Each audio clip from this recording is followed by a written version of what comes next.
110ም ተማሪ ውጤት ካመጣ የጉዞ ሻንጣችሁ ከወላጅ እንዳትጠይቁ። የነዚህ ልጆች አበባ የሀገር አበባ ነው። ፈተና የሚለውን ነገር የተማርኩትን ነገር የምመልስበት ጊዜ ብላችሁ አስቡት። የሀብት ምንጩ ትምህርት ነው።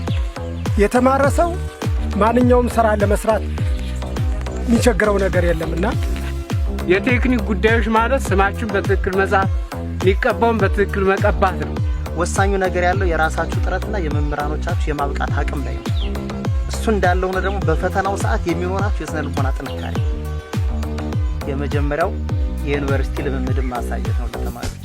እውቀታችሁን ሳትሰስቱ እና ፍቅራችሁን ሳትነፍጉ ለዚህ ቀን ተፈታኞቻችሁን ላደረሳችሁ የቀለም አባት እናቶች መምህራኖች እንዲሁም ለሀገር አቀፍ ፈተናው ዝግጅታችሁን አጠናቃችሁ የፈተናውን ቀን እየጠበቃችሁ ለምትገኙ የቀጣይ ተስፋዎቻችን እንዲሁም ደግሞ የሀገር ባለውለታ ትሆናላችሁ ብለን የምንጠብቃችሁ የ12ኛ ክፍል ተፈታኝ ተማሪዎቻችን በቅድሚያ እንኳን ለሀገር አቀፍ የፈተና ፕሮግራም ዝግጅት ቀን እንዲሁም በክብር የምንሸኛችሁ ቀን በሰላም አደረሳችሁ አደረሰን ለማለት ፈልጋለሁ።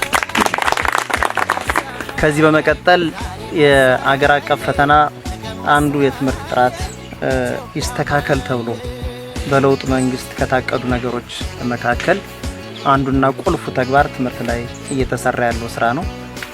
ለዚህም በተማሪዎች መካከል ተማሪዎች ራሳቸውን በደንብ አዘጋጅተው በንቃትና በትጋት ትምህርታቸውን ተከታትለውና የማንበብ አቅማቸውን አሳድገው በራስ የመተማመን ችሎታቸውን ከፍ አድርገው በተረጋጋ መልኩ ወጣ ብለው በዩኒቨርሲቲዎች መፈተን አለባቸው ተብሎ ውሳኔው ሲወሰን የመጀመሪያው የዩኒቨርሲቲ ልምምድን ማሳየት ነው ለተማሪዎች። ሳይኮሎጂካሊ ትሪትመንት ተደርጎ የሚወሰደው ተማሪዎች ወደ ዩኒቨርሲቲው ግቢ ሲገቡ እና ፈተናቸውን ሲፈተኑ ዩኒቨርሲቲ ማለት ይሄ ግቢ ነው ወይ የሚለውን ማመን መዘጋጀት በስነ ምግባር በስነ ልቦና ዝግጁ ሆኖ ይሄን ፈተና በውጤት አረጋግጬ እዚህ ግቢ ውስጥ መግባት አለብኝ የሚል ስሜት እንዲላበሱ ማድረግ ነው።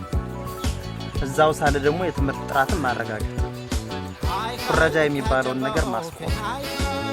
በዚህ ደረጃ ተማሪዎቻችን በብቃት እንዲዘጋጁና የሀገር ተረካቢ ባለውለታዎች እንዲሆኑ ማድረግ ሲሆን በቀደምት ዓመታት ትልቁ የሀገራችን ስብራት ተደርጎ የሚወሰደው ትምህርት ላይ ያለው ስብራት ነው። እንደምታስታውሱት ትምህርት ላይ ስብራቱ ከፍ ያለ ስለነበረ በአንድ በኩል ኢቲካሊ ማኔጅ ያልተደረገ ተማሪ በስነ ምግባሩ ዝቅተኛ ደረጃ ላይ የተገኘ ተማሪ አለ። ከዛ በተጨማሪ ሰርችን ለወጣለሁ ከሚል አስተሳሰብ ወጦና አፈንግጦ እኔ መቀየር የምችለው የመንግስት ስራ ሳገኝ ብቻ ነው ብሎ የሚያምን አካል እንዲፈጠር ተደርጓል። በዚህ የስርዓት ቁጥራችን በእጅጉ በጣም ከፍተኛው ነው። ስለዚህ በትምህርት ሂደታችሁ ውስጥ ያሳለፋችሁት የንድፈ ሀሳብና የተግባር ትምህርቶች እንዳሉ ሆኖ እነዚህን ደግሞ በውጤት ቀይራችሁ የማንንም የስራ እድል እንዲፈጥርላችሁ የምትጠብቁ ሳትሆኑ የስራ ባለቤቶች አእምሯችሁን የምታሰሩ ወጣቶች እንድትሆኑ አደራ ልላችሁ እንፈልጋለን። ሁለተኛው ነገር በዚህ ፈተና ውስጥ ተወዳዳሪዎች ናቸው። ሀገር አቀፍ ፈተና ማለት ከማንኛውም ቦታ ካለ ተማሪ ጋር የምትወዳደሩ ተማሪዎች ናቸው። እናንተና ጎንደር፣ እናንተና አዲስ አበባ፣ እናንተና ባህር ዳር መሰል ቦታ ውስጥ ያለ ተማሪ በሙሉ የመወዳደሪያ ቀናችሁ አንድ ቀን ነው ማለት ነው። ወደ የአካባቢያችን ወስደን ስናስብ ብዙ ጊዜ የጎንደር ተማሪ፣ የባህር ዳር ተማሪ፣ የአዲስ አበባ ተማሪ ምናምን ተብሎ ከተማ ስለተጠራ ብቻ የከተማ ተማሪ ቆያል ራሳችን በስነ ልቦና ዝቅ እናደርጋለን። ወሳኙ ነገር ያለው የራሳችሁ ጥረትና የመምህራኖቻችሁ የማብቃት አቅም ላይ ነው። እሱ እንዳለው ነው ደግሞ በፈተናው ሰዓት የሚኖራችሁ የስነ ልቦና ጥንካሬ። ለዚህ በጣም ዝግጁ ሆናችሁ ከየትም ቦታ ያለ ተማሪ ከእናንተ ጋር እኩል ተማሪ ነው ማመን ያለባችሁ። ከየትም ሀገር ይምጣ ከየትም ሀገር ይወለድ እኔ እፎካከረዋለሁ ብሎ በራሱ አምሮ የተዘጋጀ ተማሪ ካለ ማንም ከየትም ያሸንፋችሁም ዝቅ ያደርጋችሁ የማይችልም ሰው። ለዚህ ነው የስነ ልቦና ዝግጁነት ያስፈልጋል የምላችሁ የመጀመሪያው። ሁለተኛው ነገር በስነ ልቦና ዝግጁ መሆን ማለት በፈተና ሰዓት ፈተና የሚባለው ስም በራሱ የሆነ ተጽዕኖ አለው አይደል? ፈተና ሲባል ስለዚህ ፈተና የሚለውን ነገር የተማርኩትን ነገር የምመልስበት ጊዜ ብላችሁ አስቡት። ሌላ ከሰማይ የሚወርድ ነገር አለ ፈተና ማለት። ክፍል ውስጥ ስማር ከቆየኋቸው ነገሮች ውስጥ የኔ ጥረት የኔ ትጋት ጥሩና ከፍተኛ ስለሆነ እመልሰዋለሁ። ይሄ ፈተና እኔ ያወጣኋት ነው፣ እኔ የተዘጋጀሁበት ነው ብላችሁ ማሰብ አለባችሁ። ካልሆነ ግን ፈተና በሚለው ስም ብቻ ታጥራችሁ ራሳችሁን ዝቅ አድርጋችሁ በፍርሃት እንዳትዋጡ አደራላችሁ። አንዳንዴ የምታውቀው ነገር ስትፈራ ይጠፋባል። የምታውቀው ነገር ነው ዛሬ ያስከው ነገር በሆነ ድንጋጤ የጨበጥከውን ነገር የምትጥለው እኮ ስደነግጥ ነው አይደል? የጨበጥከውን ነገር ከእጅ ላይ በድንገት የሆነ አውሬ ሲያስደነግጥ እንደምትጥለው ሁሉ ፈተና ለሚባለው የምትደነግጥ ሆነ አእምሮ ላይ ያለውን ነገር ትጥለዋለህ። መደንገጥ አያስፈልግም። በንቃትና በትጋት ባስተውሎት ፈተናችሁን መስራት መቻል አለባችሁ። ሌላኛው ከስነ ምግባር ጋር የተያዘው ጉዳይ ነው። ለሁሉ ነገር ስነ ምግባር ወሳኝ ነው። ለሁሉም ነገር እዛ ግቢ ውስጥ ስትገቡ ከብዙ አካባቢ ከመጡ ተማሪዎች ጋር ትገናኛላችሁ። በዛ ጊዜ የእናንተ ዓላማ አንድና አንድ እዛ ግቢ ውስጥ የገባችሁበት መሰረታዊ ጉዳይ የዘላለም ህይወቴን የምወስንበት ቀን ላይ ነኝ ብላችሁ ነው ማሰብ ያለባችሁ። አንዳንዴ ዓላማ ቢስ የሆነ ተማሪ ሊያጋጥማችሁ ይችላል። እንደዚህ አይነት ነገር የሚያጋጥማችሁ እኮ እናንተ ጠንካሮች ናችሁ። እኔ የመጣሁት የዘላለም ህይወቴን ልወስን ነው ብላችሁ በጊዜያዊ ጉዳይ ታሳቢ ያደረጉ እንዝላልነቶች እንዳይፈጠሩ መጠንቀቅ መቻል አለባችሁ። ሁለተኛው በኩረጃም ይሁን በምናምን እዛ ግቢ ውስጥ በሚደረግ ግርግር ሊፈጥርም ተልኮ ይዞ የመጣ ተማሪ ሊያጋጥማችሁ ይችላል። ግርግር ሊፈጥር ጉዳያችሁ እናንተ ምንድነው? ትምህርት ነው ፖለቲካ ነው? ጉዳያችሁ እስኪ በአንድ ድምፅ ትምህርት ነው ፖለቲካ ነው? አፈዘዛችሁ ሳምንት የሚጠራጠራል ለራሱ ማለት ነው። ጉዳያችሁ ትምህርትና ፈተና ነው አይደል? ማንም የፈለገውን አጀንዳ ይዞ ይግባ፣ እናንተ የራሳችሁን ፈተናችሁን ብቻ መስራት። ማንም የፈለገው ጎራ ላይ ተቀላቅሎ ይጩህ፣ እናንተ በተሰጣችሁ ክፍልና በመታድሩበት ክፍል ብቻ ተረጋግታችሁ በስነ ምግባር ቁጭ ማለት ነው። ይሄንን ካደረጋችሁ ታሸንፋላችሁ። ይሄን ፈተና ወላጆችም እዚሁ ያላችሁ ተማሪ ልጆቻችሁ ይኖራሉ። ተማሪ ልጆችም ሳይኖራችሁ ደግሞ እዚህ የጎረቤት ልጅ የአካባቢ ልጅ ማለት የኔ ልጆች ናቸው ብላችሁ አስባችሁ አክብራችሁ የመጣችሁ ወላጆችም ተማሪዎቻችን በብቁ ደረጃ መደገፍ መቻል አለብን።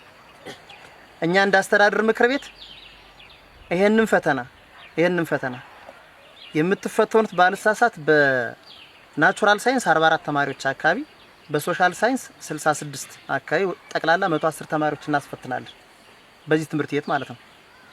በዚህ ትምህርት ቤት 110ም ተማሪ ውጤት ቢያመጣልን የጉዞ ሻንጣችሁና ትራንስፖርታችሁን ሸፍነን እንሸኛችኋለን። ወላጆቻችሁ ድጋፍ ውጪ ያለው ማለት ነው። የጉዞ ሻንጣችሁና ትራንስፖርታችሁን የወረዳው አስተዳደር ምክር ቤት ሸፍኖ በክብር እንሸኛችኋለን። ለውጤት እንድትበቁ እንፈልጋለን። ስለዚህ ወላጆችን ሁለት ነገር ማላቀቅ ትችላላችሁ ማለት ነው። 110ም ተማሪ ውጤት ካመጣ የጉዞ ሻንጣችሁ ከወላጅ እንዳትጠይቁ፣ የትራንስፖርታችሁን እንደየተመደባችሁበት ዩኒቨርሲቲ የትራንስፖርት ወጫችሁን እኛ እንሸፍናለን። በውጤት አንበሽብሹን፣ የቻልነውን እንደግፋለን። አመሰግናለሁ። እንደሚታወቀው አስተዳደር ምክር ቤት የወረዳ አመራሮች በጣም በርካታ ድጋፎችን ሲያደርጉልን ከርመዋል። አሁን ደግሞ በሽኝታችሁ ተገንተው ውጤት ለማምጣት ያብቃችሁ እንጂ የትራንስፖርትና የጉዞ ሻንጣችሁን እኛ እንችላለን ብለው ቃል እስከገቡልን ድረስ ለውጤት ያብቃችሁ። በክብር እንዲያመስግኑልን። አስተያየት መስጠትና ሀሳብ መስጠት የምፈልገው ወደ ልጆቻችን ነው። ዞሮ ዞሮ የነዚህ ልጆች አበባ የሀገር አበባ ነው። ለነሱም የህይወታቸው መነሻ መሰረት ነው፣ ለሀገርም ደግሞ መነሻ ሀብት ናቸው ማለት ነው። እነዚህ ልጆች አንደኛ የነዚህ ልጆች እውቀት በዳበረ ቁጥር ሌሎችንም እውቀት ለሌላውም እውቀት ይሰጣሉ ማለት ነው። አንደኛ። ሁለተኛ ደግሞ አሁን እነዚህ ልጆች ለምሳሌ እንደ ሙያኛ በሂኖ ባንልም ገና ሲገቡ ከዛ ዩኒቨርሲቲ ላይ የመደንገጥ ጸባይ ካለ፣ የመሸበር ጸባይ ካለ፣ ራሱን በራሱ የማይወስን ተማሪም ካለ ትንሽ ከበድ ይላል። አሁን ያለው የፊት ፈተናና አሁን የሚሰጠው ፈተና ይለያያል። እንግዲህ በአገር አቀፍ ደረጃ ልክ እንደ አገር አቀፍ ነው እነዚህ ልጆች አሁን የሚፈተኑት እንጂ እንዳደዛ ሃይስኩል ወይም እንዳደዛ ትምህርት ቤት ብቻ አይደለም። በአገር አቀፍ ደረጃ ስለሚፈተኑ እነዚህ ልጆች ተረጋግቶ የሚፈተን በደንብ እንትን የማለት እነሱ ይጠበቃልና በደንብ ልጆቻችን ጠበቅ አድርጋችሁ አሁን እንደምታወሩት ወይም እንደምንተያየው እንደዛም ሳይሆን ፈታኝም ሊኖር ይችላል። የኛ ክልል ሰው ወደ ሌላ ሄዶ የሌላ ክልል ነው የሚፈትናችሁና ይህንንም ቢሆን በደንብ ተረጋግታችሁ ውጤት እንድታመጡ ማሳሰቢያ ለመስጠት ነው ለእናንተ ለልጆቻችን። የቴክኒክ ጉዳዮች ማለት ስማችሁን በትክክል መጻፍ፣ የሚቀባውን በትክክል መቀባት ነው። የምትጠየቁትን አጠቃላይ ለምሳሌ 12ኛ ጥያቄው አጠቃላይ ኮዱ ወደ 12 ወይ 6 አካባቢ ነው የምትፈተኑት። በኮዱ መሰረት ኮድ መቀያየሩ በእናንተ ላይ ስህተት ያመጣል ወይም የውጤት ዲስኦርደር የሚባለውን ያመጣል። እሱ ላይ ጥንቃቄ ማድረግ አለባችሁ። እንደ ትምህርት ቤቱ አይደለም። ቢያንስ ከ6 ኮድ በላይ ነው ኮዱ። እያንዳንዱ ኮድ እንኳን ጥያቄዎቹን ቢሉም ቴክኒኩ ላይ ያሉ ነገሮች ለምሳሌ 12ኛው ጥያቄ እምቢ ካላችሁ ቀብታችሁ የሚመስላችሁ ቀብታችሁ ወደ ሌላኛው ጥያቄ መሄድ ነው በፍጥነት። ከዛ ላይ ጊዜያችሁ መጨረስ የለባችሁ። ያ ላይ ጊዜያችሁ ጨረሳችሁ ማለት በፍጥነት 60 ሚሆን 70 ጥያቄ የተሰጠው 100 ሚሆን በሰዓት መጨረሳችሁ እዛ ላይ እንዳትበሉ ነው። ከዛ ውጭ የሚጠይቃችሁን ፎርማሊቲ አጠቃላይ ያለውን ፎርማሊቲ በአጭር ሰዓት ከጨረሳችሁ ጥያቄው በአጭር ሰዓት ተረጋግታችሁ ከሰራችሁ ውጤት ታመጣላችሁ። ይህም ጥያቄ ስለለ ይህን እንድታደርጉ ነው ተማሪዎቻችን። እኛም ተሸላሚ የምንሆነው እናንተ ውጤት ስታመጡ ነው።